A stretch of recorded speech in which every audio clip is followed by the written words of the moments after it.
In Nigeria, the rising cost of living had its toll on the Christmas celebrations, from the cost of food items to the cost of traveling.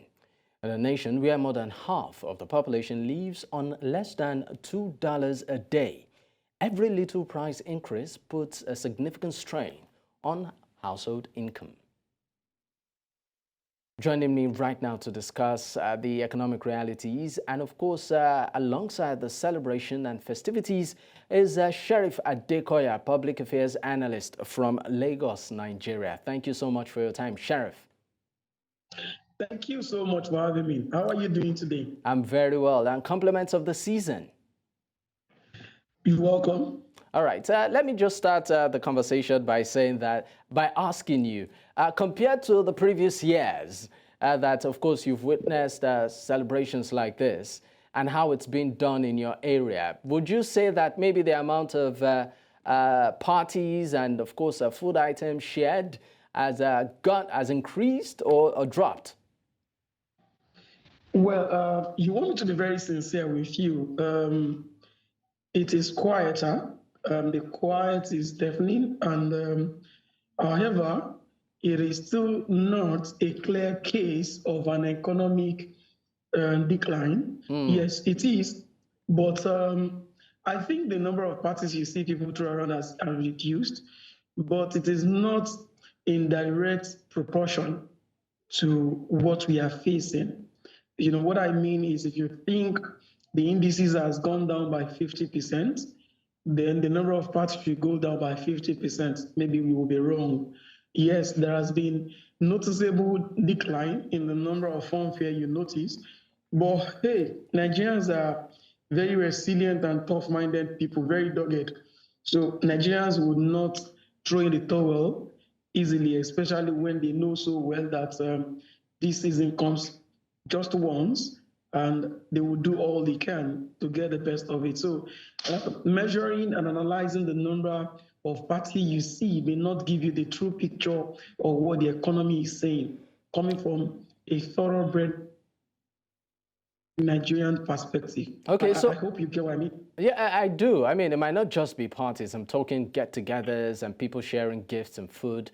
We know that many years ago, moments like this, into the wee hours of the morning, you would have already seen, celebrations gearing up. But you said that for the fact that people are not really out there, public spaces celebrating and all of that is not a clear indication of their economic status. So what other factors do you think are responsible for this? Of course, maybe shortfall, if at all.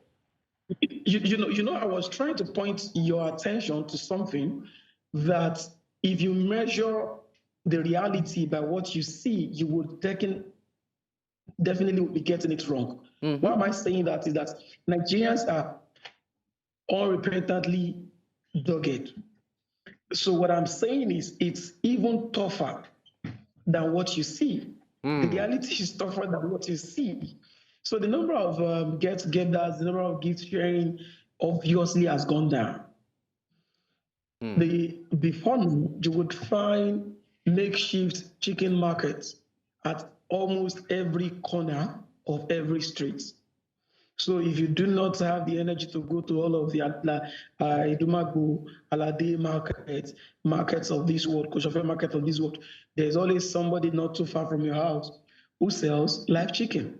That has reduced. So there are no two ways about this unless we choose to toil the path of deceit. So the reality is that things are not going the way they should go. That's one. Two, Nigerians are not playing the pictures the way it is. If you go by what you see on the landscape, on the terrain, you would see that everywhere is quiet.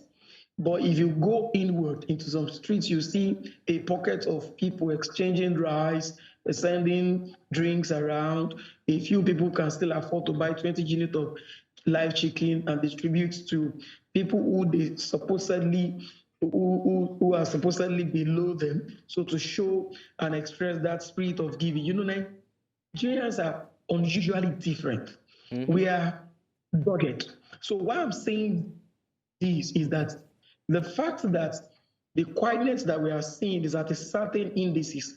That does not explain to us how tough the economy is. The economy is way tougher than what you would see from the festive activities. A lot of people know that things are not rosy, and they know that it probably will not happen to start being rosy from on the 26th or 27th, or from the 1st or 2nd of 2024. So why then can't I just sacrifice one day and make it happen for myself and for my family? So if you judge by the activities you notice on these days, you probably will be getting the wrong analysis. So long and short, the economy is tough. The season is harsh. Nigerians are finding creative ways to still catch up. And the YOLO spirit lives with us. Of course. YOLO spirit is with us. You only live once. So even if it is just with one small bottle, one and 10 ml drink, somebody is buying and pouring for his friends. Even if it's just one external MP3 player, somebody is creating sound. Okay. Houses where they usually throw house parties, they probably may not be able to, but they'll plug into the sound and the noise that comes from the street carnivals. So what I'm saying is, the truth be told, things are tough. Nigerians are tougher. Well, let's talk about government intervention, particularly during this period. A very obvious one has to do with the announcement by the president concerning a slash in travel cost, particularly by land. About 5, traveling companies were, of course, given that particular, contract right now. And the tone was about 50%, and there have been various reactions. The government said the initiative was to enable people travel home and connect with family, and it will run for a couple of weeks.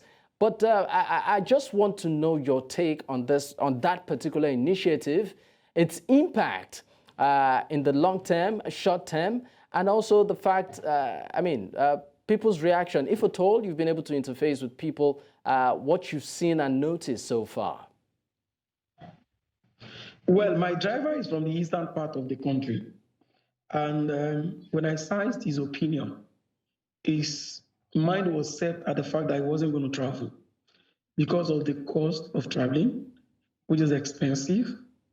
And I was still thinking in my head on how to ameliorate that and see if I can say, okay, how much you get, and then see if I can make it up. This announcement came right on time. Believe me sincerely, Nigerians and Nigerian leadership have always been able to cook up fantastic policies. But the challenge has always been the fact that execution will leave room for Nigerians to abuse every opportunity. So it is impactful. And the fact that it is done through 5 transport companies makes a whole lot of sense. And I believe that would have a multi-angle effect. One, people will be able to afford the journey. My concern is, how long will this run? Because we know that some of our brothers from the eastern part of the country, when they go home for December, they do not just travel for the festive period, they take their leave. Most of them take their annual leave for that period, during that period. So some of them don't get back to Lagos on the 5th, until on the 15th, 20th. Some business owners don't even return to Lagos until first week in February. So will this opportunity be waiting for them up until that period? That's one. How adequate are the mechanics of monitoring, execution and monitoring for this? You and I know this is not, there's no room for us to start garnishing things if truly we want sincere, clear development. A handful of Nigerians are not patriotic enough. A handful of Nigerians. I am not pointing fingers, and I'm not saying the politicians now, I'm not saying the leaders, I'm not saying people in government, but a handful of Nigerians. How are we so sure that some guys will not start issuing fake receipts just to claim all of these goodies from the government? We need to then, I'm not privy to the plan, so I cannot condemn the plan. I'm only calling out possible red flags, things we've seen and experienced in the past, that some people can sit somewhere and start issuing empty receipts. Chukwudi Nwafor, Obinna Nwaneri, Christian Obulafo. They can cook up names and submit to the authority and claim they have it, because this is more or less like subsidy. We know the madness we went through in the hand of those who are involved in subsidy. They forced the government to close the subsidy shop because some people turned that their personal aggrandizement ground. So if subsidy had worked the way it should work, people will smile to the benefits. So this is subsidizing the opportunity for people to enjoy the festive period. Festivity is one of the things you do not joke with. I do not know who you are. If you want to see the wrong side of some Muslims, tell them not to travel during Salah. So that's just what Christmas is to a lot of other people, not even just Christians. People take this opportunity to say, okay, once in a year, let me just go home and spend 10 straight days with my family. So if government is coming in, beautiful. This would mean more businesses for our people. It will mean more opportunities to travel for our people. It will mean fantastic turnover. But yes, then it would have a multiplier effect. If there is a technical, objectively technical uh, uh, indices or parameters used to select these five selected companies, I am sure other companies will do all they need to do to benefit, to find themselves qualified for such in future. What are the yardstick? I do not know. I am not querying that. I'm speaking to other multiplier effects that could come from things like this. If government are taking this reaction because these five companies have always filed their record as at when due, if they're taking this because these guys have always followed all the safety protocols, if these guys have followed all the transport rules, then if you miss out, this is a call for you to say, oh, let me go and put my books in order. Let me go and put my stations in order. Let me do this. Let me increase my day, because even if it's just once in a month, once in a year, patronage from the government, that's big enough business windfall. You know, sometimes there are several ways through which you can give bailouts to businesses. Not until when you bring large chunk of money and give to them. Bailout will come in this form, because if your business is too expensive and people can't patronize, you are definitely set for bankruptcy. When people don't patronize you, when there's no sale, the business is due for collapse. So this may be a functional transactional bailout. And say, okay, for you to close shop, you don't have to close shop. Okay, I even want to bring it down to sort of the, what I call it, the micro level now, family unit, where, of course, for an average adult, there are expenses. And also, you look at the current economic realities, then comes the issue of priority. Now, a lot of people have faced, particularly at times like this, priorities of family, responsibilities from family, both immediate and extended, and also responsibilities, external responsibilities too. So for an average individual, what would you consider vis-a-vis, in lieu of the current economic realities, priorities right now, knowing fully well that many people, at times like this, have a culture of extravagant spending, at December, and then once it's January, it starts getting red, right? So what would you, in terms of priority, place right now for an average individual who, of course, has responsibilities? Well, the truth be told, Nigeria is a country of high spenders and people who enjoy who get their inner excitement from show off. And if you look at a lot of things around those items, brands, you will see the way they coin their names. So their names will always tell you this story. I better pass my neighbor, Big Daddy. Things we use to express who we are. So when somebody buys this, I buy that. So, and one of the periods where we show ourselves is always the festive period. Some people will say, I can't buy a RAM less than 500K. If I tie the RAM outside, everybody needs to come and see my RAM. People will do all they can to show that they are doing better. Even if it means incurring debt. Yes, yes. So these are some of the negative part of who we are. The truth is we need to start embracing our realities. condemning our negativities and upholding our strengths so as to become better people. So individually we'll do that. Collectively we need to do that. Nigerians enjoy that, and there are no two ways about it. So during festivity like this, festive periods, like the people go all out. And that's exactly why the joke is always that January is always 50 days, make 1 month. Because you get your salary early most times in December.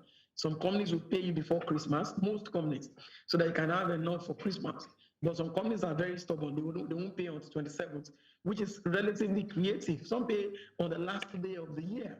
But most organizations in Nigeria pay before Christmas. So you can imagine you have 6 days or thereabout before the end of the year, plus 31 days, and plus whatever. So January is always a very long period, and this is because Nigerians tend to live that life to the fullest during December. So what this just calls for, the economy is tough.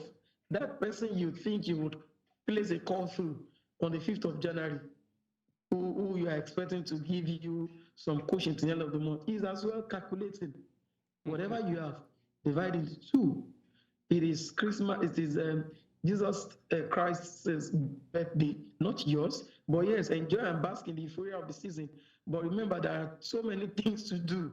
There are so much more days and years ahead of you other than just this present of Christmas. So Nigerians, we need to find a way to be creative with our expenses. If you can't kill a goat now, slaughter a goat for this season, you sure will be able to slaughter turkey. If turkey is not on your level, buy chicken. If not, buy frozen food, fry fish. You would enjoy more. Do you get? So it's a tough time. We need to tell ourselves the truth. And if you think you have enough that can see you, yourself, and your family through this period up until next income, this is an opportunity for you to look at your neighbor and put a smile on their face. And I can tell you conveniently, we really do not have one blanket approach to Nigerian situation. All right. In as much as we think basic things we should face basic things in expanding our costs. Some people still don't see it that way. But bottom line, tide is tough. The season is not that friendly, but Nigerians are tougher. All right. Thank you so much for your time, Sheriff Adekoya, Public Affairs Analyst from Lagos, Nigeria. Once again, compliments of the season. Same to you. All right. And it's on that note, great. It's on that note we drop the curtains on today's episode. Please, it's also important that we state that every view of our guest remains their view and not the view of News Central. Thank you so much for being an amazing, of course, a viewer of the show today. Until I come your way next time, my name is Dapo Adegboye. Bye for now.